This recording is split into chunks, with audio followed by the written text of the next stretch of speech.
오늘 우리 계신 하나님의 말씀입니다. 예레미야 31장 31절에서 34절 말씀. 예레미야 31장 31절에서 34절 말씀입니다. 구약성경 1102쪽에 있습니다.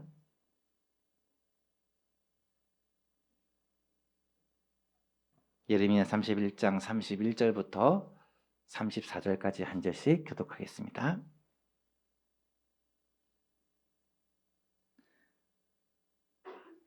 여호와의 말씀이니라. 보라, 날이 이르리니 내가 이스라엘 집과 유다 집에 새 언약을 맺으리라.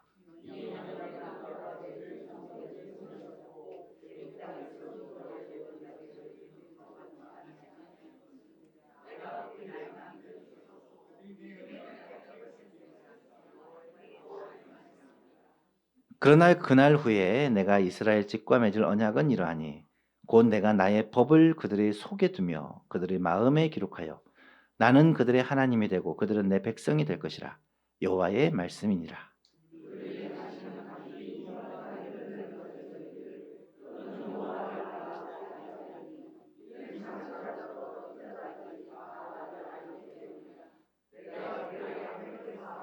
다시는 그 죄를 기억하지 아니하리라. 여호와의 말씀이니라. 아멘.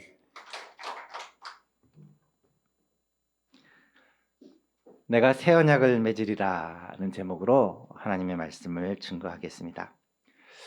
올해 우리 교회가 언약을 이어가는 교회라는 표를 세우고 하나님의 약속, 성경에 나타나는 하나님의 약속들을 우리가 믿음으로 붙들고 그 약속의 복을 우리가 먼저 받아서 누리고 우리의 자녀들도 우리의 소망교회 다음 세대들도 이 복을 이어갔으면 좋겠다라는 마음으로 한 해를 기도하면서 달려왔습니다.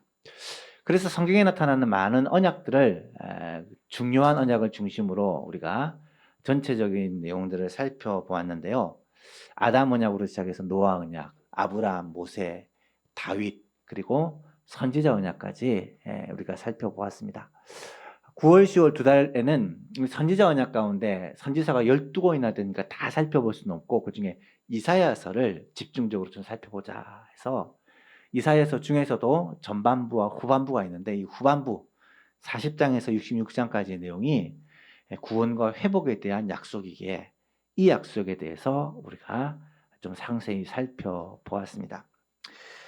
이사야서 후반부에서 말씀하시는 약속이 무엇이냐면 결국 그 약속의 중심에는 메시아이신 예수님이 계셨고 하나님이 구원과 복을 주시는데 이 메시아를 통해서 주시겠다라고 약속을 해 주십니다. 그리고 이 메시아를 통해 우리를 회복시켜 주시는데 구약의 하나님의 백성 이스라엘이 역사적인 이스라엘이 계속되는 게 아니라 예수 그리스도를 믿음으로 말미암아 구원받은 하나님의 백성이 새 예루살렘, 새 이스라엘이 되어서 그들을 통해 하나님의 역사를 이루시겠다. 교회 시대의 축복과 영광을 말씀하고 계셨죠. 사실 11월과 12월에는 7가지 주요 언약 중에 마지막이죠. 그리스도의 새 언약, 신약에 대해서 말씀을 살펴보려고 했습니다.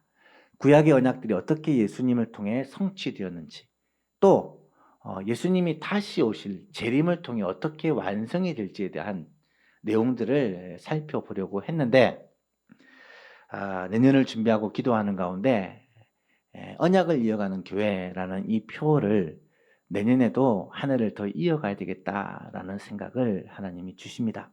왜냐하면 올해 우리가 하나님의 약속에 대해서 성경을 통해 우리가 좀 살펴보면서 알게 되었지만 이 약속이 구체적으로 우리의 삶에 축복으로 실제로 경험되어지고 그보다 더 중요한 것이 이 언약을 다음 세대로 이어가야겠기에 우리의 자녀들과 우리의 손자들에게로 또 예수만교회 다음 세대들에게도 이어가야겠기에 이 부분이 참 중요한데 올해는 그 부분을 좀 집중하지 못했다라는 마음이 들어 내년에는 언약을 이어가는 교회에서 이 이어가는을 좀 더 강조하여 똑같은 주제로 1년을 더 기도하고 함께 달려갔으면 좋겠습니다. 그래서 내년에도 하나님의 약속들을 좀 구체적으로 붙들고 이 약속을 우리뿐만 아니라 우리의 자녀들에게 우리의 다음 세대들에게 좀 주신 말씀으로 붙들고 하나님의 이 복이 자녀들에게 흘러갔으면 좋겠다라는 바람으로 하나님의 말씀을 계속해서 살펴볼 건데요. 그래서 이 남은 11월과 12월 달에는 신약 말씀을 보지 않고 구약 성경 중에 이 선지서 12권 중에 이사야서만 살펴봤으니까 나머지 11 선지서 중에 중요한 내용들을 좀 살펴보았으면 좋겠다 생각이 들어서 오늘은 이 예레미야 말씀을 들고 여러분 앞에 섰습니다. 예레미야서도 52장이나 될 만큼 길고 중요한 내용이 굉장히 많지만 그 중에서 가장 중요하다고 생각하는 한 본문만을 뽑았습니다. 바로 새 언약에 대한 본문인데요. 오늘 이 말씀을 통해 하나님께서 예레미야 선지자를 통해 약속하셨던 그 새 언약이 무엇인지, 이 새 언약이라는 말이 뉴 카버넌트, 우리가 신약이라고 부르는 말과 동일합니다. 이 새 언약이 과연 무엇인지를 알고 붙드는 시간이 되었으면 좋겠습니다. 구약 성경 전체에서 새 언약이라는 말은 이 본문 딱 한 군데만 나타납니다. 하나님께서 새로운 언약을 주시겠다는 말입니다. 그럼 이 새 언약과 반대되는 옛 언약이 있다는 말이죠. 옛 언약은 무엇이냐? 이 옛 언약은 하나님이 하나님의 백성들과 시내산에서 세웠던 그 언약을 말합니다. 옛 언약은 율법에 기초한 언약이라고 하면 새 언약은 예수 그리스도 그분의 구속사역에 기초한 하나님의 은혜의 언약이다라는 것을 우리가 알 수 있고 그 새 언약에 대하여 이미 하나님은 구약 예레미야를 통해 벌써 말씀해 주셨다라는 것을 우리가 깨닫게 됩니다. 오늘 본문에 나타난 이 새 언약의 내용을 다시 한번 잠시 읽어보면요. 제가 한번 읽겠습니다. 집중해서 같이 눈으로 읽어보시기를 바랍니다. 여호와의 말씀이니라.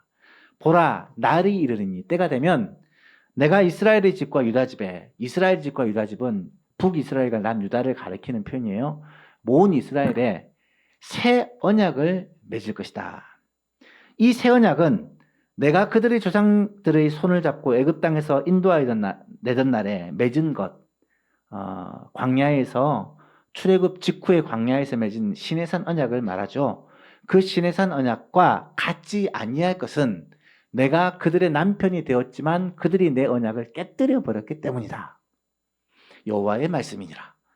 그러나 그날 후에 나중에 내가 이스라엘 집과 맺을 언약, 새 언약은 이러하니 곧 내가 나의 법을 그들의 속에 두고 그들의 마음에 기록하여 나는 그들의 하나님이 되고 그들은 내 백성이 될 것이다.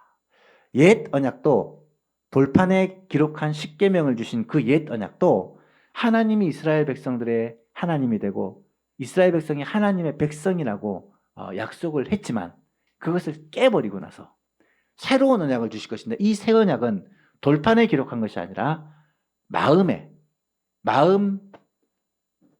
우리 속에 이 말씀을 기록함으로 말미암아 그들은 나는 그들의 하나님이 되고 그들의 내 백성이 될 것이라고 하나님께서 약속하십니다.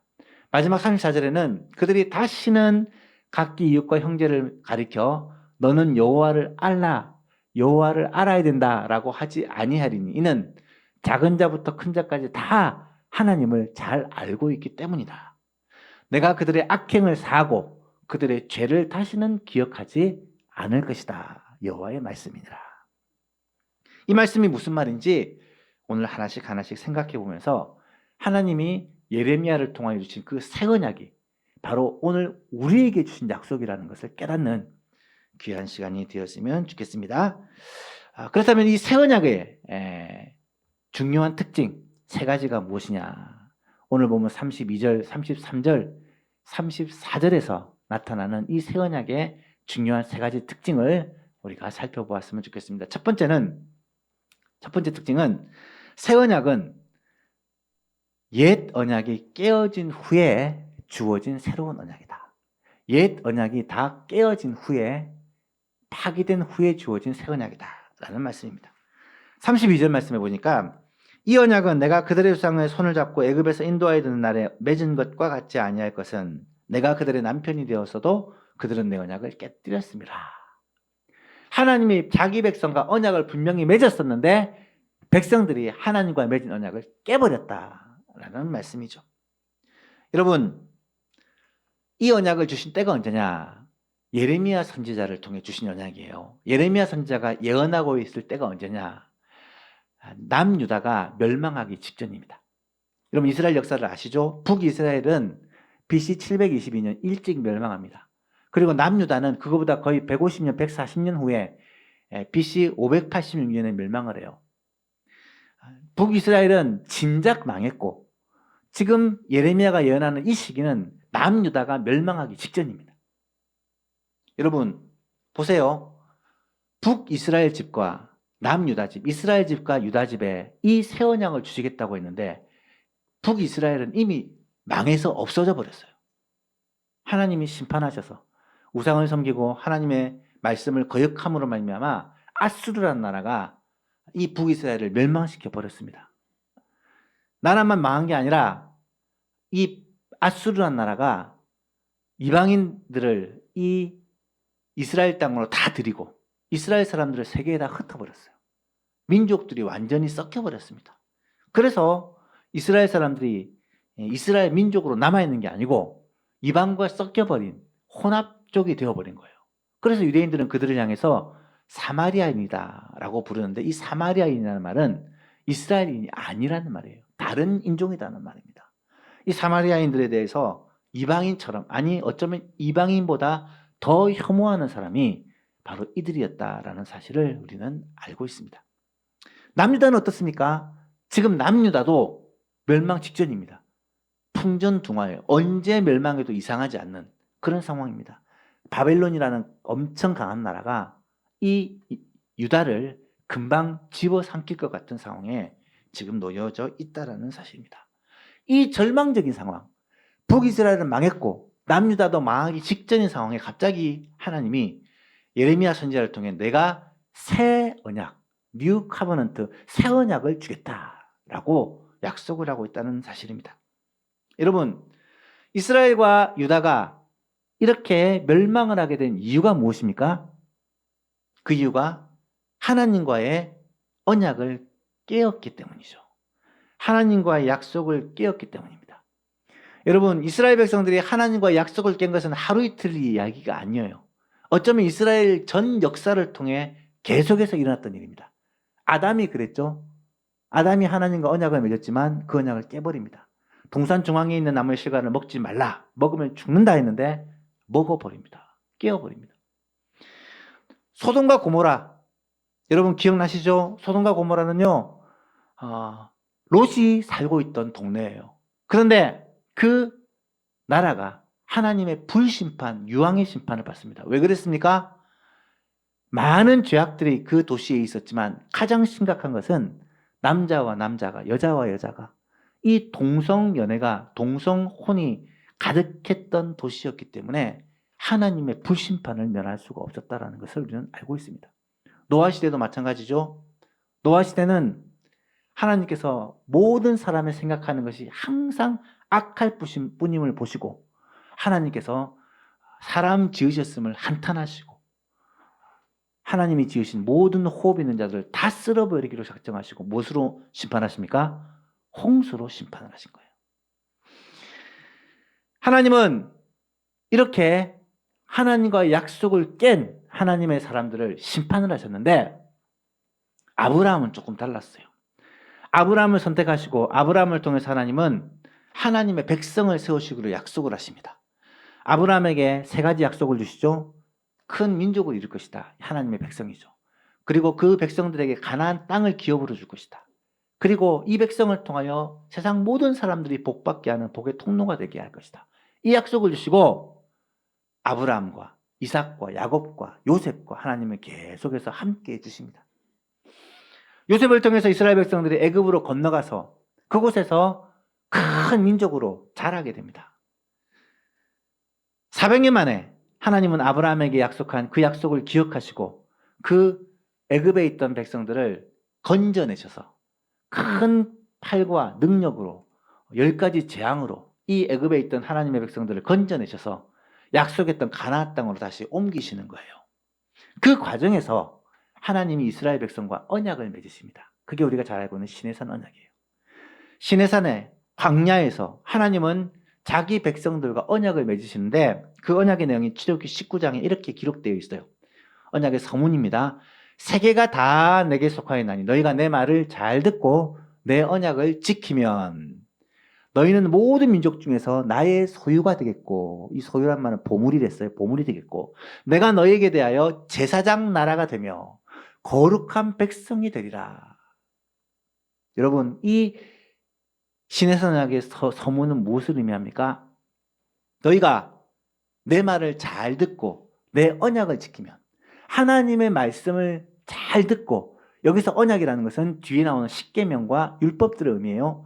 하나님의 명령하신 것을 잘 지키면, 순종하면 너희 나라가 모든 나라 가운데 가장 뛰어난 나라, 보물 같은 나라가 될 것이고, 하나님께서 너희를 통해서 세상의 나라를 복주시는 이 제사장 나라로, 복의 통로로 사용해 주실 것이다 라고 약속을 해 주신 거예요. 하나님의 말씀을 잘 듣고 순종하면 복을 받고 잘 되고 다른 사람에게까지 복을 흘려보내는 이 축복의 약속을 받았음에도 불구하고 이스라엘 백성들이 과연 이 약속을 잘 지키느냐? 그렇지 않습니다. 이스라엘 역사 전체를 통해서 계속해서 이 언약을 파괴하고 부숩니다. 사사시대에는 하나님을 왕으로 섬기지 않고 자기 소견의 어른대로 살아서 이 언약을 다 무시합니다. 왕정이 되어서도 이 불순종과 우상 숭배는 계속돼요. 하나님 대신에 다른 신을 섬기고 하나님의 말씀 대신에 사람의 욕심을 따라 자기 마음대로 살아가고 세상 나라를 의지하고 열방을 의지하고 하나님의 말씀은 듣지 않고 선지자를 통해서 주시는 하나님의 말씀은 듣지 않고 오히려 선지자들을 죽이고 핍박하는 이런 악행을 이스라엘 백성들은 계속해서 행합니다. 이 언약을 파괴했을 때 결국 어떻게 됩니까? 북이스라엘 남유다는 각각 아스루와 바벨론의 멸망을 당하는 하나님의 심판을 받게 되어지죠. 그런데 그렇게 멸망한 하나님의 백성들을 향해 예레미야 선지자를 통해 새로운 언약을 말씀하고 있다는 거예요. 새 언약. 새 언약은 너무너무 중요합니다. 옛 언약을 깨고 나서, 다 무너뜨리고 나서, 다 그들이 깨고 나서 하나님이 새로운 언약을 다시 주었다는 말씀입니다. 그러면 이 새 언약은 전의 언약과 어떻게 다르냐? 새 언약이 전의 언약과 다른 이유가 두 번째 나타납니다. 33절 말씀에. 33절 말씀에 넘겨주세요. 예. 두 번째로 33절 말씀을 보면 그러나 그날 후에 내가 이스라엘 집과 맺을 언약은 이러하니 새 언약은 이렇는데 곧 내가 나의 법을 하나님의 말씀을 그들 속에 두고 그들의 마음에 기록하여 나는 그들의 하나님이 되고 그들은 내 백성이 될 것이다. 여러분, 첫 번째 언약 시내산 언약에서는 하나님이 하나님의 법을 하나님의 계명을 어디에 기록했어요? 돌판에 기록했죠. 두 돌판에 기록했죠. 십계명을. 그리고 율법들을 종이에 기록했습니다. 그런데 두 번째 돌판은 이 하나님의 말씀을 하나님의 법을 어디에 기록한다고요? 마음에 우리 속에 두겠다라고 말씀하고요. 이것이 결정적인 차이점이라는 말씀이에요.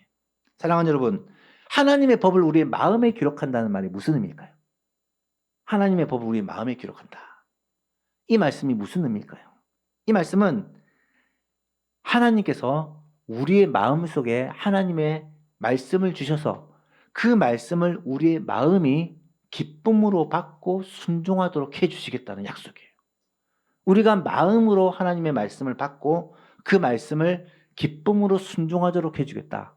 이게 하나님의 말씀을 우리의 마음에 기록하고 우리의 속에 두겠다라는 말씀입니다. 여러분, 이 일이 어떻게 가능합니까? 이 일이 성령으로 말미암아 가능하게 된 거예요.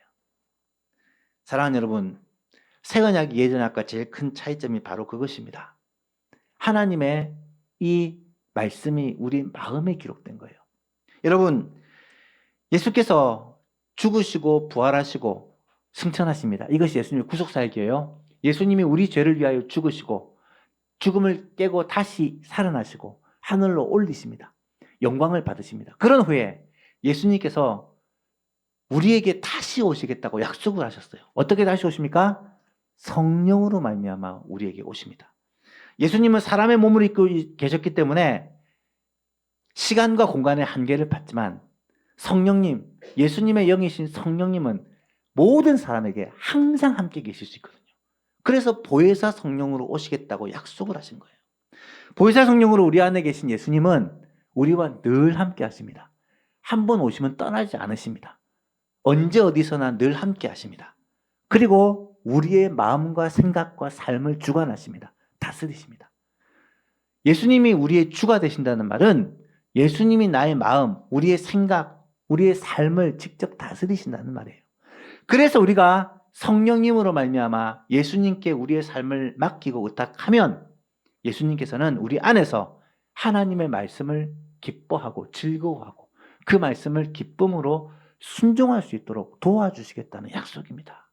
이것이 바로 새 언약의 약속이라는 거예요. 사랑하는 여러분, 얼마나 놀라운 약속이에요. 우리가 하나님의 말씀 우리의 힘으로 우리의 의지로 지키려면 쉽습니까? 어렵습니까? 어렵죠. 말씀대로 사는 게 절대로 쉽지 않아요. 말씀을 늘 읽지만 와, 이거 어떻게 살 수 있을까 싶죠. 그런데요, 예수님께서, 하나님께서 직접 우리 안에 오셔서 우리와 함께 하시면서 이 말씀을 깨닫고 순종할 수 있도록 도와주시겠다는 것이 바로 새 언약의 내용이에요. 그리고 이 새 언약의 약속이 무엇으로 성취됐어요? 성령님으로 말미암아 성취되었다는 사실입니다. 지금도 우리 가운데 계신 성령님은 우리로 하여금 하나님의 말씀을 듣고 깨닫게 하시고 마음의 감동을 받게 하시고 이 말씀을 기쁨으로 순종할 수 있도록 도와주십니다. 우리는 연약하고 우리는 쉽게 좌절하고 낙심하지만 우리 안에 계신 성령님은 우리를 포기하지 않으시고 우리를 위해서 계속해서 기도하시며 우리를 도우시고 우리에게 새로운 힘을 주신다는 사실을 꼭 붙드시고 우리 안에 계신 예수님, 우리 안에 계신 성령님을 의지하는 저와 여러분 될 수 있기를 간절히 소원합니다. 이것이 새 언약의 핵심적인 내용이라는 거예요. 또 한 가지 새 언약에 우리에게 말씀해 주시는 바는 무엇입니까? 새 언약은 완전하고 영원한 언약이라는 거예요. 34절 말씀을 보세요. 그들이 다시는 이웃과 형제를 가리켜 말하기를 여호와를 알라 하지 아니하리니 이는 작은 자로부터 큰 자까지 다 나를 이미 알기 때문이다. 여러분, 하나님을 아는 게 중요합니까? 중요하지 않습니까? 중요하죠. 호세아 선지자는 여호와를 알자, 힘써 여호와를 알자 외치지 않습니까? 하나님을 알아야 된다. 백성들이 하나님을 모르고 하나님을 잊어버리고 하나님을 무시하고 사니까 이런 죄를 범하고 우상을 섬기고 하나님을 떠나 살았던 게 아니에요. 하나님을 알아야 됩니다. 근데 성경에서 이 안다라는 단어가 참 신기해요. 성경에서 사용되는 이 안다라는 단어는 구약에서 야다라는 단어고 신약에서는 김네스코라는 단어인데 이 뜻이 뭐냐면 지식적으로 안다라는 자체가 이 유대인의 개념에는 없어요. 내가 어떤 사람을 안다 할 때 그 사람이 누군지 안다, 지식적으로 아는 건 아는 게 아니에요. 예를 들면 여러분 혹시 손흥민 선수 압니까? 손흥민 선수 모르는 사람 있어요? 다 알아요. 근데요, 손흥민 선수 만나봤어요? 혹시 직접 만나보셨어요? 식사 한번 했습니까? 아무도 없네요. 유대인들은 내가 손흥민 선수 안다고 하면서 만나지도 못하고 식사도 안 해봤다는 걸 안다고 여기지를 않는다니까요. 그게 뭐 어떻게 아는 거냐? 그건 아는 게 아니다. 직접 만나고 체험하고 관계를 가져야 아는 거예요. 이해하시겠죠? 하나님을 안다고 할 때 하나님 세상을 창조하신 분, 하나님 세상을 다스리는 분, 하나님 세상을 심판하신 분, 이 아는 게 아니라는 말이에요. 창조주 하나님을 내가 직접 체험해야 창조된 세상을 바라보며 하나님의 창조가 이렇게 놀랍구나, 우리의 마음으로 하나님을 찬송하고 영광 돌리는 진짜 창조의 체험을 해야 하나님을 아는 거고요.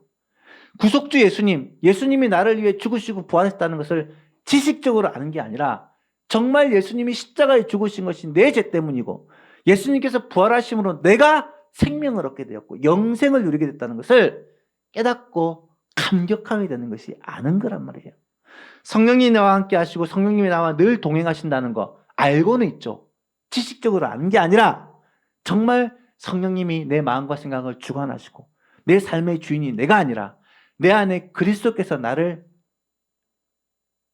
내 삶을 사시고 나는 주님께 복종하고 주님과 함께 동행하고 주님과 함께 살아가는 삶, 이것을 경험하고 사는 것이 하나님을 아는 것, 예수님을 아는 것, 성령님을 아는 것이란 말이에요. 여러분, 진지하게 묻고 싶습니다. 여러분은 하나님을 아십니까? 여러분은 정말로 예수님을 아십니까?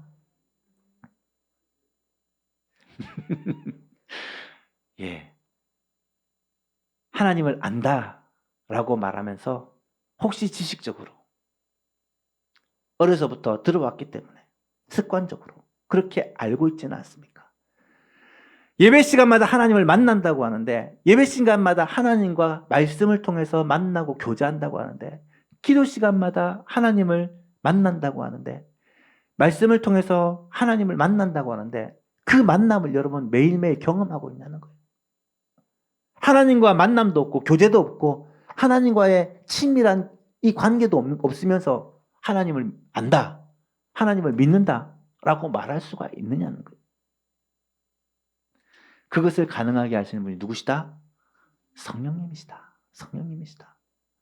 하나님은요, 새 언약의 시대에 성령님을 보내셔서 이 언약을 실제로 가능케 해주셨습니다. 하나님을 안다, 성령님을 통해서 하나님을 아는 거예요. 성령님을 통해서 하나님을 우리가 날마다 맛보고 누리는 거예요. 내 안에 계신 성령님은 우리가 하나님을 찬양할 때, 우리가 하나님의 말씀을 읽을 때, 우리가 하나님께 기도할 때 하나님을 만나고 하나님을 경험하고 하나님과 교제할 수 있도록 도우시는 분이라는 사실을 꼭 기억하시기를 바랍니다. 우리가 성령님을 통해서 하나님을 만나요. 그렇다면 우리는 항상 매일매일 성령 충만을 위해 간구해야 돼요. 오늘도 하루를 살아가면서 내가 사는 것이 아니요 내가 안에 그리스도께서 사시는 삶을 살기 위해서는 내 의지와 내 능력으로 살면 실패해요. 성령님, 내 안에 계신 하나님, 내 안에 계신 예수님, 나와 함께 하시고 나를 붙드시고 내 생각과 마음과 삶을 주장하여 주옵소서. 그래서 오늘도 하나님의 말씀을 기뻐하며 즐거워하며 하나님이 원하신 대로 살 수 있도록 내 걸음을 인도해 주십시오. 내가 하나님의 자녀인데, 내가 하나님의 백성인데 하나님의 자녀답게 하나님의 백성답게 살 수 있도록 오늘도 내게 은혜를 베풀어 주시옵소서. 날마다 성령님 의지하고 그렇게 하루하루를 살아가는 저와 여러분 될 수 있기를 간절히 바랍니다. 이것이 새 언약이에요. 새 언약이에요.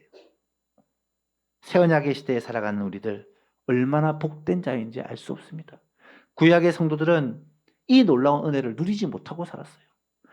성령이 구약에서는 특별한 사람에게 특별한 목적을 가지고 임하였지만 오늘날 보혜사 성령, 보편적인 성령이 모든 믿는 자에게 임하셔서 이 성령의 시대, 새 언약의 시대의 은혜를 누리게 해주신다.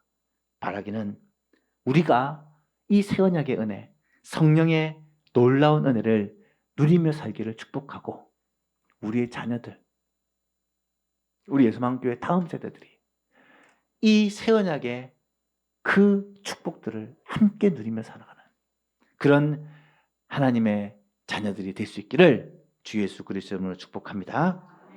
말씀을 맺고자 합니다.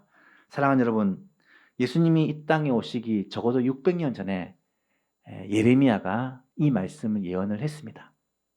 예수님이 오시기도 한참 전에 이 새 언약의 시대, 성령의 시대를 예언한 거예요.